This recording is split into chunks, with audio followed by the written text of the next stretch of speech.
Hi, I'm Rachel Lancaster, and this is the Magnificent Midlife Podcast. This is where we celebrate women in midlife and beyond.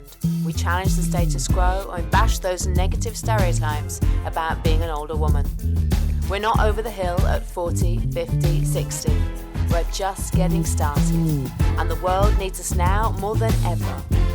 I'll be talking all things midlife and sharing some fabulous stories of amazing women doing very cool stuff. Now's our time.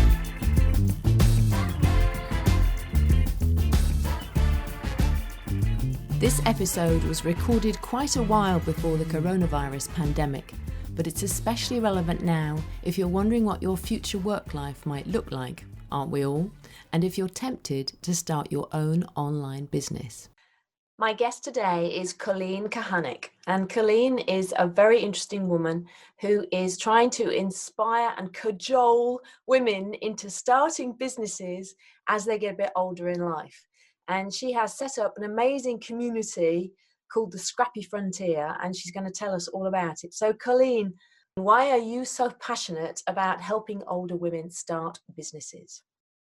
Oh my gosh. Well, first of all, Rachel, thank you for having me here. It's always a great pleasure. My passion really comes out of my own story. I guess like so many of us who start businesses, I got canned or laid off, made redundant, as the Brits like to say it so much more politely, when I was 48, and I had been in a job I loved. And when I was getting laid off you're being fired basically, but just not for cause. I was fired with 10,000 people.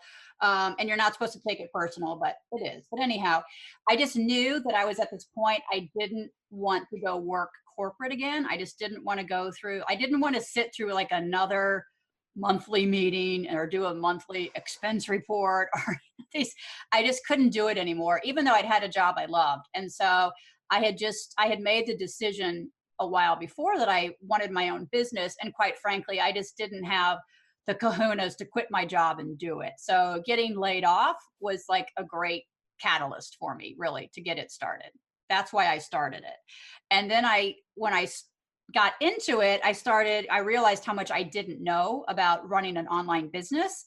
So I started taking all these courses, and all I found were these really young millennials teaching me. And they had no idea where I was coming from, my relationship with technology. We're called digital immigrants, meaning we came to technology in our lives. We weren't born with it. And so all these courses I felt started kind of at step number 7. There was just like a huge information gap. So once I figured it out, I thought, I'm going to teach other women how to do this because it's totally doable. And we have so much to bring to the table. So that's kind of what got me started. Yeah, you talk about it being entrepreneurship school for the typewriter generation. Is that right? Yes. And it's taken me a long time to get to that tagline, which also kind of came out of necessity because Facebook was flagging me for calling people out. Women over 50 apparently is naughty language on Facebook. You can't call people out for like, are you over 50? Are you overweight? Are you anything? So I had to come up with a new way of describing it. That's crazy. That's Facebook. Their algorithm doesn't distinguish between, anything. Are you overweight? Are you gay? Are you over 50? And you can't call people out on Facebook. So that's where that came from. But then I thought it really stuck because we all did come from the typewriter generation. Typewriter class, the speed test. So I thought it was just kind of fun. But I love that the redundancy was the catalyst for you, because I've actually been made redundant 3 times in my life. And each time it's been the best thing that ever happened to me because it took me on to very different things. And I wouldn't be who I am now without having gone through that. But at the time, it was absolutely devastating. So I'm guessing, how did you pick yourself up, when you had that blow? Oh, it is. They're like, don't take it personal. I'm like, I'm taking it personal because there's 30,000 people keeping their job and I'm one of the 10,000 not. So I'm going to take that personal. You do take it personal because like so many of us, you give your whole life to this company. And it's more than a 40-hour week, and you're traveling and you're away, and it's time away from your family, etc. So you do give your whole life to it, and then like in a drop of a hat, they're like, bye bye, don't let the door hit you on the butt on the way out, kind of thing. And it's just kind of humiliating almost. Or so I was fortunate that I had a bit of a severance package. So I had a little bit of financial, money still coming in, which by the way, it goes really fast. But so I had a little bit of security. But I had just really made up my mind that I wasn't going back, and I was going to, do whatever it took to not go corporate again. That was it. Did you ever think that ageism might have been part of their decision to target you, to put you out? Well, in my particular case, I would say no. It was my entire department and group. But I would say this, I saw it, I felt ageism in my job as I started getting older. And it's so subtle, and so you don't see it. But, people stop asking you specific questions because how could she possibly know about that? Or, I don't know. It's just, I think ageism is very subtle and insidious. And you see them hiring younger and younger people who get promoted faster and faster, or these younger people come in at a higher salary than you because you've been there 15 years. So you get that annual cost of living increase or whatever, and never like a big raise. So I think ageism is alive and well, no doubt about it. In fact, in my community, a lot of women just can't go get jobs again. So there's no option but to start a business out of, necessity. Really, they need money. I think it's a good way, isn't it, to get beyond that sort of stuckness of redundancy, is to take that brave step and to try and create something new, because it's incredibly difficult for us to find new work when we get to 48, 50, into our 50s, even beyond that, isn't it? Oh, absolutely. I'd say probably as young as 40, because you've just become too experienced and too expensive for companies to hire you or keep you on. And ageism, like I said, it's just so insidious. People don't realize they're doing it, but they do. And so, yeah, paying the bills is a great motivator for starting a business when you need money to pay the bills. Absolutely. Necessity is a great motivator. So why are you so passionate about helping older women start businesses? What do you think is special about older women? Oh my gosh. I'm actually writing an article right now, kind of an end of the year epic blog post, so to speak. And it started as 52 reasons why women over 50 make the best entrepreneurs. It's gotten way beyond 52 reasons. We just bring so much to the table that is almost even hard to pinpoint. I mean, you have we've learned, we're resilient, we're persistent, we're patient. We've learned all these things. We don't need instant gratification. But in terms of skills, we have, 4 decades, 5 decades, 6 decades. We've learned a lot. Like, it's impossible to not have a lot of skills. The challenge often is identifying those skills because they're just a part of us and part of our everyday life. We don't think of them as skills. And we also have skills that a lot of our younger counterparts don't really have. Like the whole typewriter thing is funny because I talk about, what the typewriter taught us. And really, when you think about it, when we had to do something on the typewriter, you had to think that project through from start to finish. You didn't just sit down and start typing. We had to learn planning skills. We had to think, through the results, the consequence, what was coming next, how do we get from here to there? All of these great critical thinking skills. Whereas today, you sit down at the computer, you've got cut, paste, delete, undo, repeat. There's no having to think through the project. So, because if you started a project on the typewriter and you messed up, it was either you were starting over again or, busting out the jar of whiteout. So critical thinking skills, I worked in education for my whole career, higher education, and critical thinking is the most lacking skill in our education system today. And you think about it, it's the number one skill we need in life, the ability to think something through. So it's kind of scary, but we have that as, women, and also other skills that, oh my gosh, you just don't realize you have because you've done it for so long, that we bring that to the table. The missing link usually is the technology piece. And that's just a skill that can be learned. So we have the expertise. We just have to learn the technology piece, and you put that together and you have an amazing entrepreneur.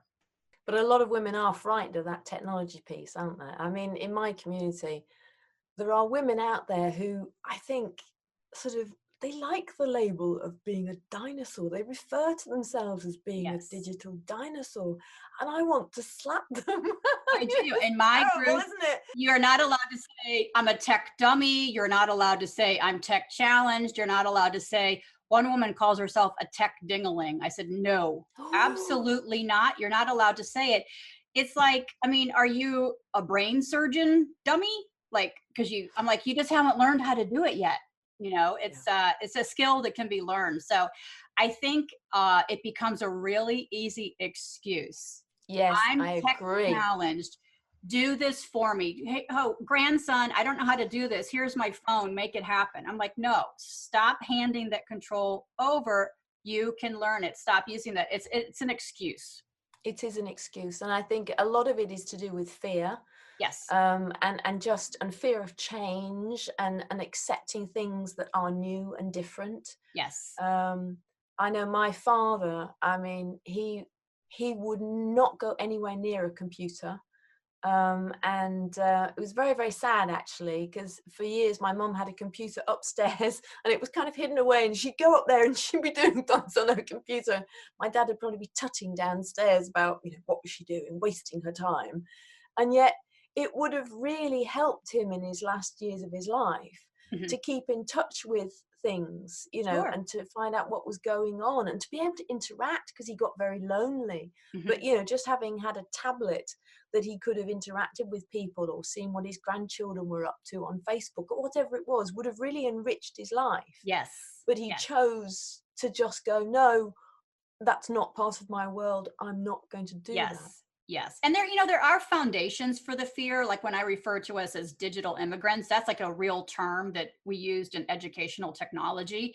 And it is, we were not born with an iPad. We weren't born just hitting the buttons, see what works. We could break the thing. We could break the piece of equipment we had.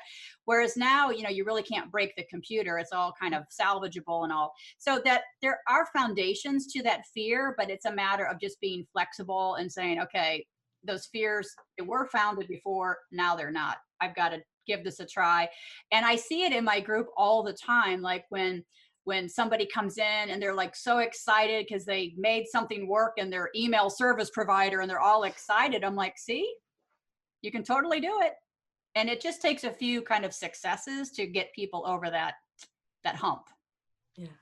I like to say that I have actually built 3 websites since I was 49. Which is fabulous. And I think there's a personality that seeks that challenge out, especially with technology. I've always used technology. I had to use it in my job. I was on university campuses, so I felt like I had to keep up and know what was going on. Like I had to know what Facebook was. I remember asking what Facebook was one time in a meeting, and I instantly knew that I shouldn't have asked the question. But anyhow, so there is that personality, because I sat down when I was first unemployed. I was going to DIY my whole business. I said, I'm going to build a website. I sat with that thing for about 48 hours and said, if this is what running a business is, it is not for me, because it was not for me. The website thing, it's a very specific personality that loves that back end detail. I think I'm more right brained than that. But anyhow, yes, it's doable, but I think that's fabulous. But now you don't have to understand coding. You just get well, I know you work on something called Kajabi, don't you, which is kind of done for you. There's all sorts of possibilities on it. But even with me using WordPress, I got a theme and then I just plugged everything into the theme, and it it kind of just comes together for you. It's actually it does. It's like learning any language, I suppose. Once you kick into the way the language works, you can appreciate how it all comes together and fits. Ooh, I love that analogy. That's a great analogy. Yeah, it's very true. And then another thing about today is there's so many places to go to hire affordable help. You can go to Fiverr.com, Upwork.com, pretty much anywhere. and have your thing built for $100 or, whatever it is. It's very affordable and doable. So we don't have to know. And in fact, I teach in my audience, DIY in your business, you really shouldn't be the expert of everything in your business. That's not an effective way to run a business. You really should be focusing on your own kind of zone of genius. I know that's a cliche, but like if you love WordPress, definitely go do it yourself. But if it puts the fear of God in you, go hire it out, for Pete's sake. Don't, there's no business where everybody is an expert in all parts of it. That's why companies have departments, marketing department, accounting department, because we need experts in each thing. So there's help and resources available today to help you over those technology humps, for sure.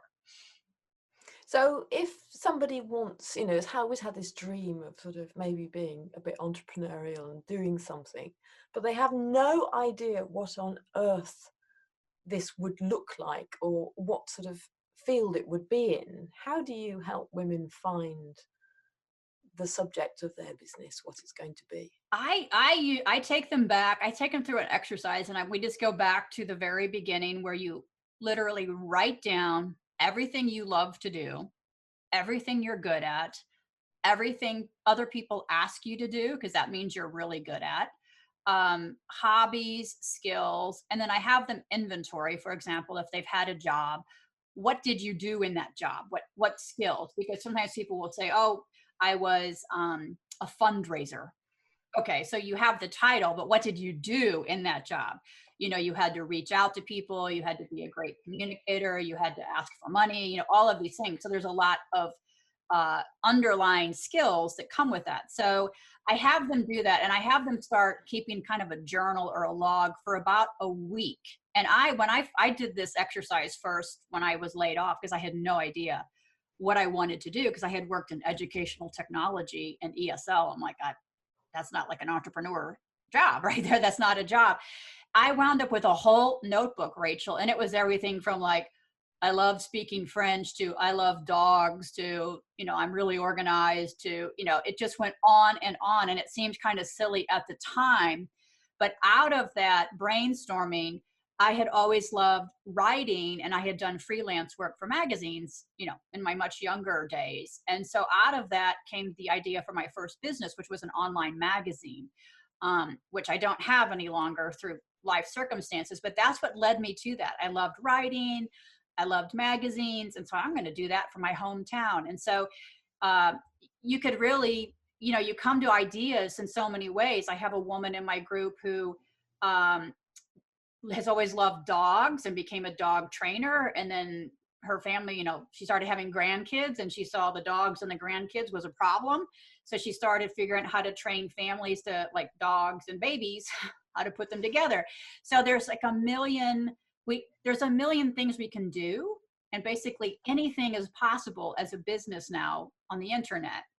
You just have to figure out the skill. So I kind of call it the mashup, where things you and I also have them inventory things they do not want to do, because a lot of times women think, oh, I was in finance my whole life, so I'm starting my own business now, so it should be finance, even if they were done with finance when they retired or quit.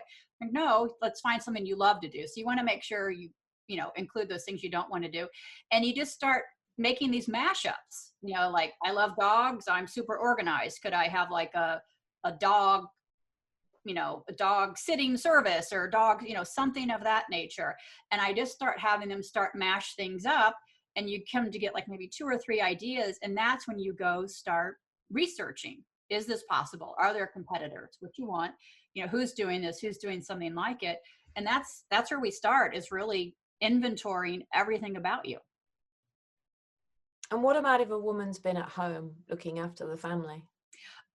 Totally. I say, okay, so your children survived, they're fed and all this. You organized a family, you budgeted the household, you organized a schedule, and you weren't just at home, you were probably organizing things in the community, doing other things. But all of these things add up to skills. And that's why I often say to people, what do people ask you to do all the time?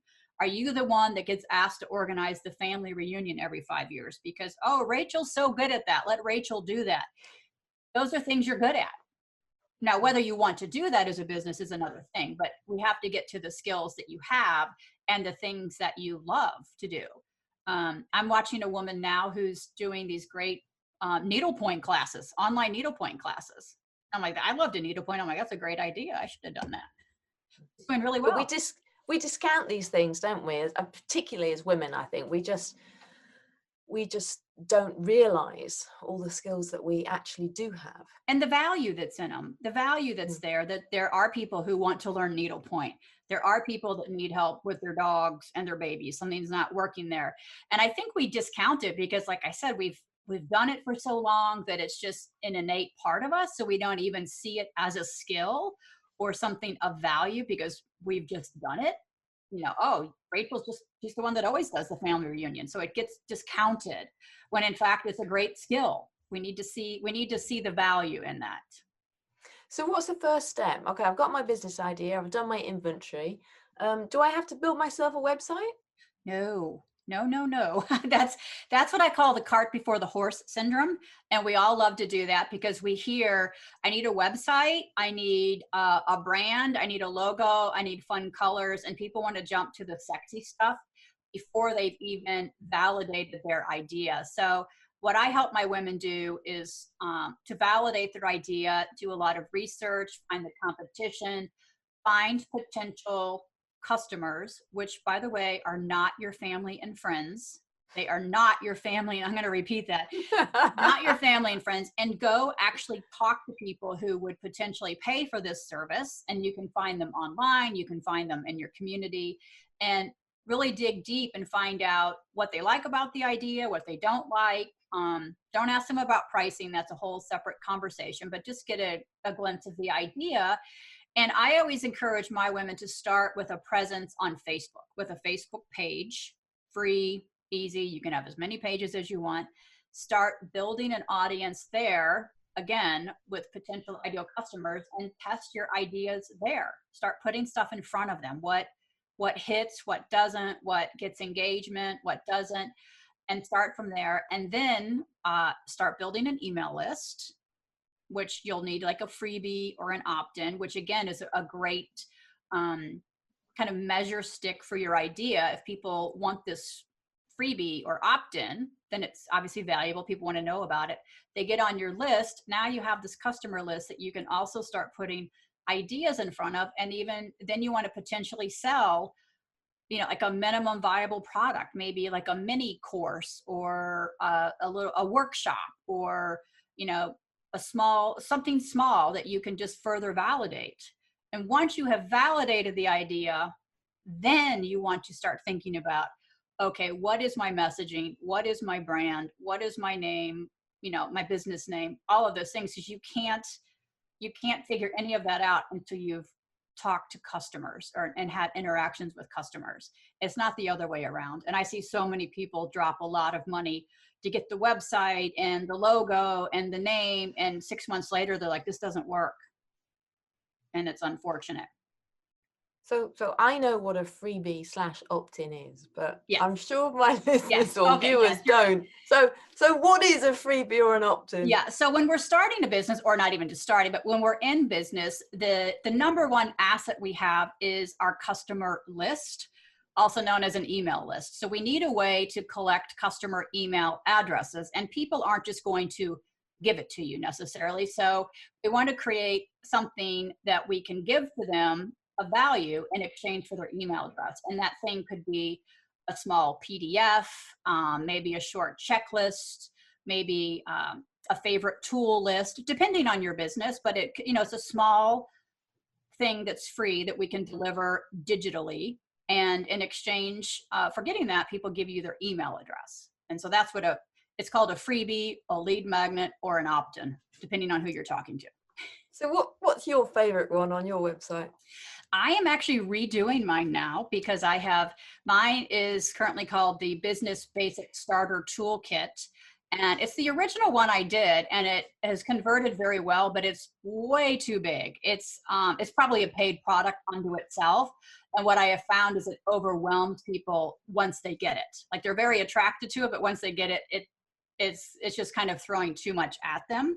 So I'm looking at some other lead magnets now to maybe like a shorter checklist for, the 10 things you need in place to start a business after 50.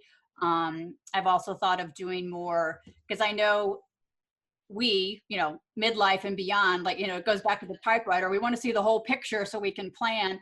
Doing more of a lead magnet that kind of just shows graphically the journey of starting a business after 50.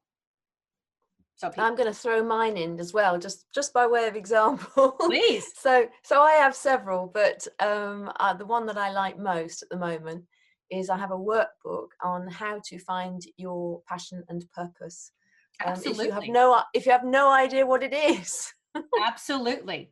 Well, I think that's a great lead magnet, because people really do struggle with, this whole finding, what is my thing? What is it I want to do? What is it I want to do when I grow up? I think we all struggle with that. So, so I think that kind of lead magnet is fabulous. Oh, good. Thank you. So what have you learned for yourself from what you do and what you've been doing over the last few years? Oh, nothing is as easy as we think it's going to be.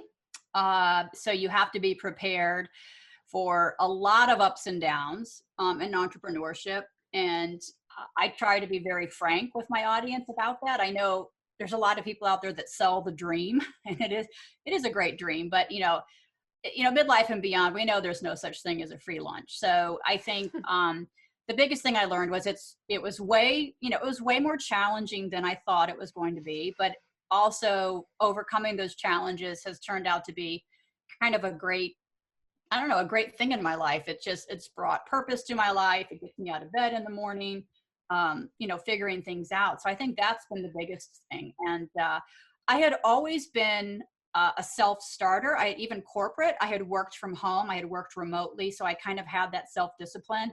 But I think for a lot of people who had been like in an office type environment or, going to some place to work, that kind of self-discipline is the biggest challenge. And I think I was lucky I had that kind of built in already.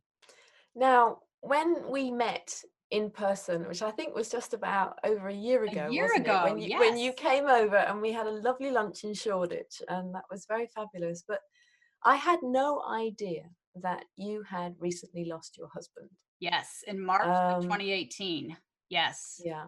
Yeah. And you're an incredibly positive woman.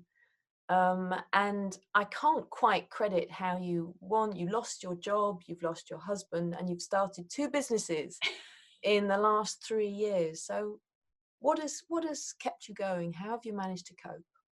I think honestly, it's not knowing what tomorrow brings, honestly, because you just get through each day with it. And he was sick for a long time. So I really had to take a long time off to take care of him. And that's actually when, I had my first business, and it was very locally based. And so when he was sick and I knew that he wasn't going to survive it, that was when I decided that first business may not be the best choice because it ties me to this specific location. So I think the coping, one, I was able to take the time off to be with him. I don't know how that would have worked had I still been, quote, corporate. It would have been much trickier.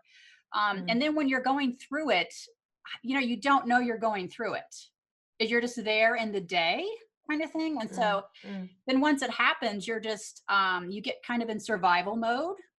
And then I think probably about 6 months after is when it really kicks in and you're like, oh shit, like he's really gone. 30 years, he's gone. And that's when, you start going through like, the stages of grief, and I don't know what they are, but I was really pissed for a while. I was pissed that I had to figure out homeowners insurance and I had to take the car in for the oil change and all this stuff that Jurgen had done. And you have to figure it out for yourself, and you get really resentful. Because you see other people that are still, I'm with my husband on vacation, and I'm like, blank you kind of thing. And then you get past a point where you say, okay, I start to see opportunities now. You start to see kind of the silver lining, like, okay, now that I'm alone, I can go anywhere I want. I can do anything I want. Not that I don't miss him, but I'm starting to see the opportunity. I'm thinking about moving, which I never would have done before. I've gone on vacation and done things that he never would have done, that he wasn't into at all. So I think it's more, when you're in it, you're in it. So you don't even see outside of it. And it's only when you get kind of past it, like, and it's in the rear view mirror, that it catches up with you a bit. And I still have a lot of moments that I'm like, God damn it, where is he? Like homeowner's insurance, or I need to put in like a new seawall at my house. And, the contractors are not great speaking to women. And he was much better at that. Sexism is alive and well too, I will say that. So yeah, so there's that. I think there's that. And then you just have to start to create a new life, which is not easy, but it's also an opportunity to, reinvent, so to speak. And do you think creating your business helped with that in some way? Has it driven you more in a way Yes. to do it because it was something you could focus on? Absolutely. A couple things. One, financially now it's more important that I stabilize my finances. And two, now I have all the time in the world to work on my business, which is a good and a bad thing, because I work on it a lot and people say, you're always online. I'm like, I don't recommend that. Like, I recommend you have a life. So I can really hyper focus on it. But it's also very freeing because I can work on it all of the time. So I'll go sometimes like 10, 14 days in a row, just work. And then I'll be like, okay, I need a break. And then it's 3 days off and I'll, take a weekend or whatever. So I have a lot more time to spend on my business than I know a lot of people do, because, you have responsibilities and all of that. And I just have my 2 dogs right now. So it's a bit easier, but I've also used it as, I guess, a catalyst for change and moving me forward. Cause I've raised the bar in my business. Okay, I want to do much bigger things now. How can I do that? And so I have the time to devote to that now. And it's become like my thing. And I love working. Like, I love my business. So it's not like, that I don't enjoy it. Well, I'm full of admiration for you, because I think for so many women, it can just paralyze you, can't it? Yeah, I've seen that a lot. I've seen that a lot with a lot of women. And, I think eventually for so many women, we're going to be in the position you're in now, but sadly, it's happened to you much sooner than it should have done. Yeah. So what advice would you have for women who find themselves in your position? It's interesting. One, I think our generation, I'm 52. So like a lot of my audience are older, I'd say 60s and 70s. And so there's a generational thing that when you lose your husband, it's more difficult, I'd say, if you're 60 or 70 right now, because there's just been, there's a disproportionate of labor at home, who does the housework, who does the finance stuff. And even I found myself there, quite frankly. And you just have to figure it out. And I think this is awful to say, but one of the biggest mistakes I made in the beginning was I joined some like widower groups on Facebook. And I was there for about a month. I'm like, I have got to get out of here. This is just effing depressing, because all they talked about was how paralyzed they were, how like their life was over, how it was just depressing. I'm like, I can't have that for myself. And you have to find a reason to look forward. And it does suck. I mean, there's no doubt about it, but you have to find a way to start making a new life, even if it's changing habits, like your morning coffee habit or silly things. You have to find a way. But I will say there's help out there. Like, there's resources for women who find themselves widowed and maybe their husband took care of all the finances, etc. One, I'd say, if he's alive and well, know what's going on in your household in terms of insurance and finances. And I think it's a really easy thing just to be like, oh, he can handle that. I was one of them. I knew who had our homeowner's insurance. I knew where my bank account was, but I didn't know about the back end of it. So I could have been much more active in that. So don't take a sidecar role in what's happening in your life and finances. Know what's going on. It'd be a lot easier. Make sure your affairs are in order. We were very lucky. All of our affairs were in order in terms of the house and the deeds and the cars and the title. So there was no problem. Like in the US, if somebody dies without a will, it can become like this big probate mess.